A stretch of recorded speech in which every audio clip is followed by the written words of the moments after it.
در گوشه نمور و داغ مردی به تمام قامت میگریست و قصه های قصه آن سوی پنجره سر تمام شدن نداشت.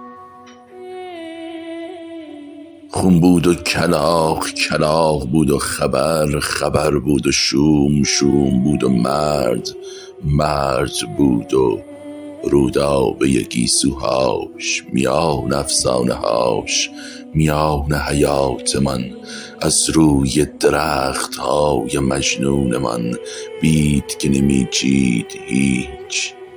خون بود و کلاغ بود و خبر بود و شوم، و آن سوی پنجره مردی میان تمام گوشه های دنج خودش می‌مرد.